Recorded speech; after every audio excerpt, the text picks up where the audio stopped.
ونصلي على رسوله الكريم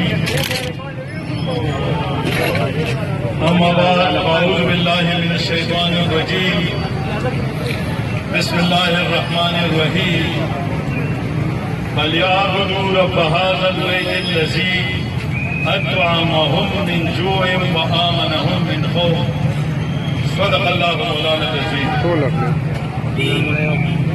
زه د جماعت اسلامي ذمہداران کارکنان دا صحافي برادران څومره صحابیان راغلي د هغوی او دلته د څومره مسلمانان راغلي خلکو ټول شکریا ده.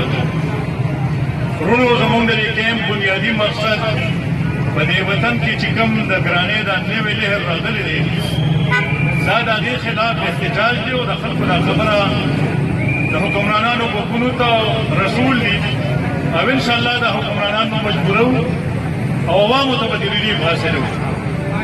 وروڼو په دې باندې زه لږه تفصیل سره خبره کول غواړم چې تاسو په دې خبره باندې پوه کړم چې صورتحال څه دی، ولې موږ دې ته مخامخ شو او کوم څیزونه دي چې په هغې باندې خبره کول پکار دي. لومبۍ خبره زه دا کوم چې کله پاکستان جوړ شو د 47 نه د 58 پورې 10 کاله چې کوم بجټ جوړ شوی ₹1 قرضه د پاکستان حکومت نه واغشتې. په لومړني 10 کالو کې پاکستان ₹1 قرضه نه واغشتې او هغه بجټ چې و هغه سرپلس بجټ و. په 58 کې په لومړي ځل چې ایوب خان د پاکستان صدر شو فوجان په دې حکومت باندې رالل، حکومت د فوجانو په لاس کې ورغی نو په لومړي ځل باندې د پاکستان حکومت د IMF نه قرض واغشته او یوازې قرض یې وانه غشتو، یعنې ورسره د IMF په خوښه د پاکستان یو سرکاري ملازم د پاکستان وزیر خزانه که چې د هغه نوم محمد شعیب خان دا د IMF په خوښه د هغوی وزیر خزانه هغه وخت کې راغی او دا د پاکستان بدقسمتي وه چې پاکستان د قرض په جال کې ونښت. نن زموږ صورتحال دا دی چې دا په 22م ځل باندې زموږ حکمرانان د IMF نه قرض اخلي. وروڼو تاسو به حیران شئ چې د پاکستان 6 ګورنران د سټیټ بینک 6 ګورنران دا د IMF ملازمینو چې د پاکستان ګورنران ډاکټر یعقوب خان، شمشاد اختر او دغسې مختلف کسان چې تر اوسه پورې راغلي وو دا د IMF ملازمینو د پاکستان د سټیټ بینک ګورنران شو. اوس چې د پاکستان د سټیټ بینک کوم ګورنر شو دا د مصر کې د IMF نماینده و. 3 کاله مخکې مصر چې کومه قرضه واغشته د IMF نه نو دا سړی د هغه ځای کې د انچارج د IMF په مصر کې. تاسو وګورئ چې مصر کله قرضه اخیسته نو د مصر 7 پونډه د $1 برابر و. د مصر 7 پونډه د $1 برابر و. نن 3 کاله پس چې کله قرضه واغشته نن 19 پونډه د مصر د $1 برابر دي. د مصر د پونډ وغورځېد او د ډالر قیمت اوچت شو. نن د پاکستان د روپۍ قیمت ته وګوره، د پاکستان کې څه چل شو؟ آیا په پاکستان باندې جنگ راغی؟ آیا پاکستان کې سیلاب راغی؟ آیا پاکستان کې زلزله راغله؟ آیا پاکستان کې خانه جنګي راغله چې د پاکستان د روپۍ قیمت دې ځای ته وغورځېد؟ نن په جنوبي ایشیا کې د ټولو نه کمترین قیمت چې دی هغه د پاکستان د روپۍ دی. نن دا 70 انډیا روپۍ چې دي دا د $1 برابر دي. د بنګلادیش 84 روپۍ چې دي دا د $1 برابر دي. د نیپال 112 روپۍ د $1 برابر دي. او د افغانستان چې 40 کاله په جنګ وشو، 40 کالو نه په جنګ کې نن د افغانستان یو کم 80 روپۍ چې دي دا د $1 برابر دي. او زمونږه 150 روپیو نه بله د ډالر قیمت وکړه. پاکستان چې آزاد شو په 47 کې د پاکستان $1 د $1 برابر وه. په 47 کې $1 په $1 باندې و. مونږ په 1 کال کې دومره ترقي وکړه چې زمونږ ډالر نن یو نیم سل روپو نه بره ولاړ. ولې لاړ؟ څه چلو شو؟ حکومت کم ځای کې دی. د حکومت پالیسي څه ده؟ حکومت دې قوم ته جواب ورکړي چې ولې دا کار وشو. په دې 9 میاشتې کې دې موجوده حکومت 100 ډالر قرضه واخیسته. عوامو ته څه ریلیف میلاو شو؟ د سعودي عرب نه چې قرض تیل اخلي 3 کاله پس به سره د سوده واپس کوي. او ورونو IMF چې کومه قرضه ورکوي دا دې دپاره نه ورکوي چې ستا ملک کې خوشحالي او ترقي راشي. د IMF قرضه د دې دپاره ده چې ته پرې سود ادا کړې. IMF قرضه د دې دپاره ورکوي چې ته به پرې سود ادا کړې. نن د IMF د قرضې سره د هغوی 3 نمایندګان پاکستان کې کېناستل. وزیر خزانه د هغوی شو، د سټیټ بینک گورنر د هغوی شو، د IBR چیرمین د هغوی شو، د خزانې سیکرټري یې ولې لرې کړه؟ یونس داګا ولې د خپلې څوکۍ نه لرې شو؟ کامران بلوچ ولې هغه ځای ته راغی؟ دا د چا پالیسۍ دي؟ بجټ چا تیار کړو او د چا دپاره یې تیار کړو؟ ورونو د قوم خزانه د دې قوم دپاره ده. د قوم خزانه د قوم دپاره وي. قوم له به ریلیف ورکوي. دلته د قوم له د ریلیف په ځای باندې د دوایانو په قیمتونو کې 200% اضافه شوه. د ډاکټرانو په فیسونو کې د دوی چې کومه پالیسي ده د هغې په نتیجه کې علاج ګران شو، دوایانې ګرانې شوې. ډاکټران په دې باندې مجبور شو چې التحال وکړي. سرکاري ملازمین په دې مجبور دي چې هغوی به کار نه انکار کوي.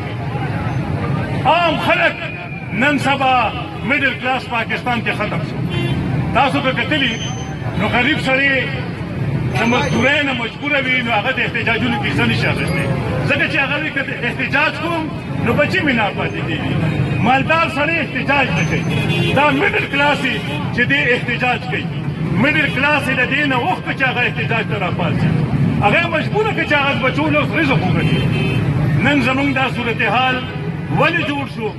ځکه جوړ شو چې زمونږ حکمرانانو سره ویژن نشته، پالیسي نشته.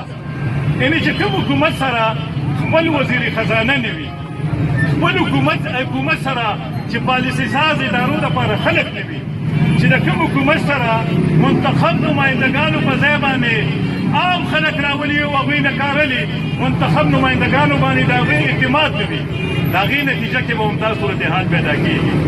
عمران خان چغې وایي وی دا وطن چې قرضداري دی او دلته چې مهنګایي ده او دلته چې مشکلات دي نو دا کرپشن دی. دې سره زموږ 100% اتفاق دی چې پاکستان کې کرپشن دی. خو د دې حکومت نه زه دا تپوس کوم چې کوم کرپټو خلکو سره هغه وزیر خزانه و، مشرف سره دا وزیر خزانه و، زرداری سره دا وزیر خزانه و، نن ستا وزیر خزانه دی. او به څنګه دې قوم د ریلیف ورکوي؟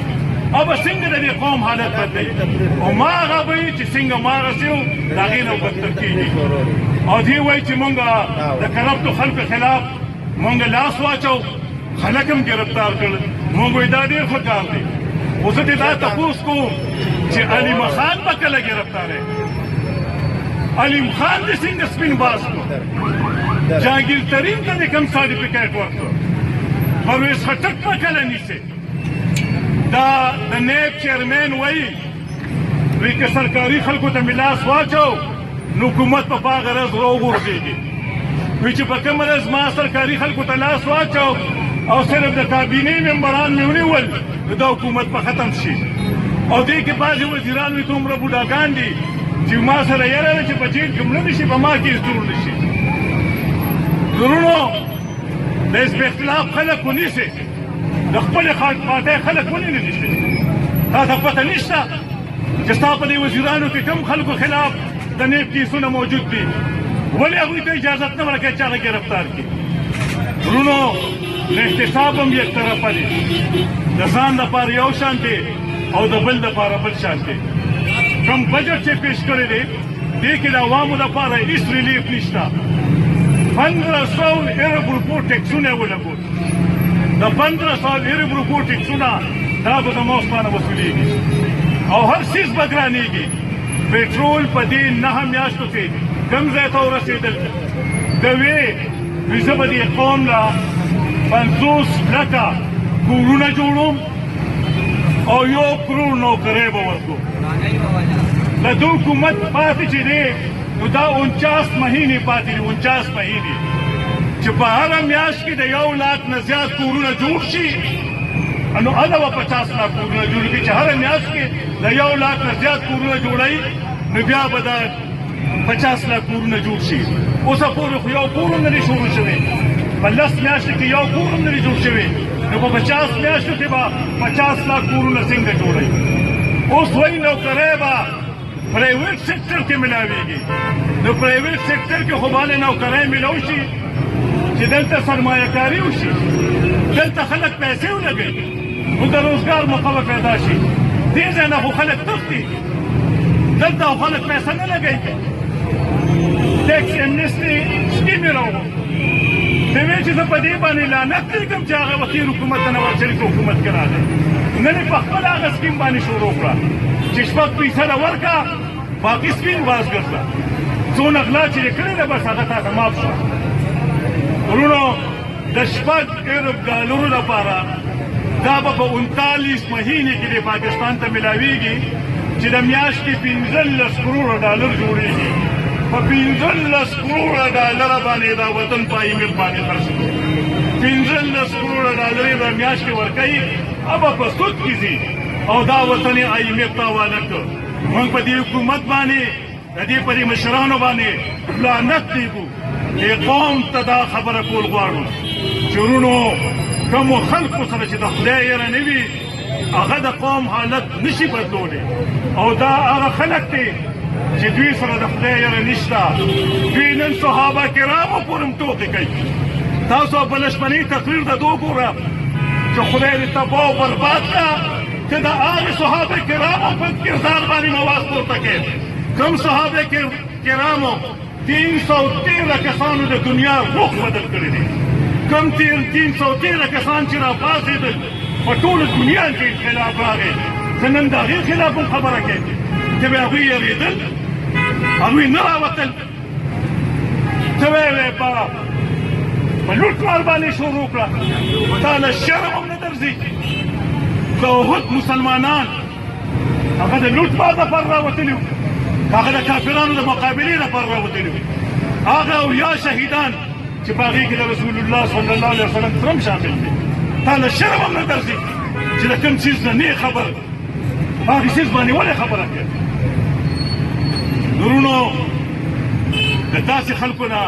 دا توقع لرل چې دې قوم ته بس خیر ملو شي موږ هېڅ توقع نه لرو ځکه چې په 10 میاشتو کې د هغه سره هېڅ پروګرام نشته یو وعده سرته نه ده رسول جماعت اسلامي چې نن دا کیمپ لګولی دی موږ د احتجاج شروع ده دا زموږ ابتدا ده دا انتها نه ده موږ په دې چوک کې دا کیمپ ولګو موږ به انشاءالله 4 میاشتې مسلسل په دې ټول وطن کې موږ دې قوم کې یو بیداري را پیدا کړو قوم به په دې خبرو باندې پوهیو اجرا او جماعتونو ته به ځو کوڅو ته به ځو چوکونو کې به ودرېږو خلک به د دې حالاتو نه خبرو او انشاءالله د هغې نه پس به دا قوم راپاڅو مونږ نور سیاسي جماعتونو سره په احتجاجونو کې نه شریکېږو ځکه د هغوی اجنډه دا ده چې هغوی ته ریلیف میلو شي زمونږ اجنډه دا ده چې دې قوم ته د ریلیف میلو شي موږ د قوم د ریلیف لپاره کوشش کوو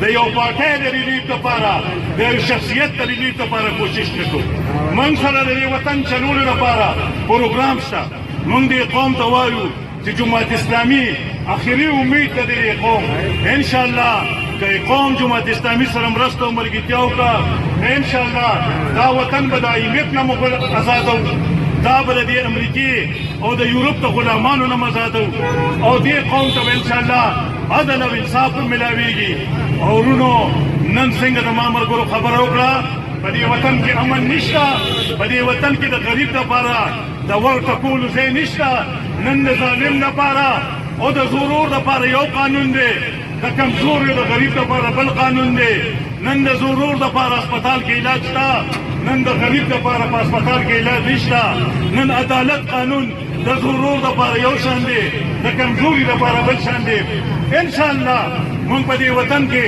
د الله د دین خبره کوو د شریعت خبره کوو د عدل او د انصاف خبره کوو د جماعت اسلامي ته تاسو مرسته حاصله شوه قوم ورسره مرسته وکړه او د دې ظالمانو نه مو ان شاء الله نجات ورکوو او دلته به د عدل او د انصاف نظام راولو تاسو ته مې درخواست دا دی چې مرسته او ملګرتیا وکړئ جماعت اسلامي سره ودرېږئ چې دې ظالمانو نه هم خلاص کړو د دې د امریکې د ایجنټانو نه هم خلاص کړو بیا د دې IMF د ایجنټانو نه هم خلاص کړو او د هغې د یورپ د ایجنټانو نه هم خلاص کړو او په دې وطن کې د خوشحالۍ نظام راشي ستاسو ټولو ملګرو شکریا ادا کوم د دې صحابیانو ورونو هم شکریا ادا کوم انشاءالله زموږ دا پیغام به دې قوم ته رسوي کوم ملګري چې دلته موجود دي د هغې هم شکریا ادا کوم او انشاءالله موږ د دې کیمپ اختتام کوو او بیا به انشاءالله د مستقبل اعلان کوو او موږ به په دې ټوله ضلع کې بیا کیمپونه لګوو دغه چې بیا انشاءالله په ترتیب سره انشاءالله موږ مخکې ځو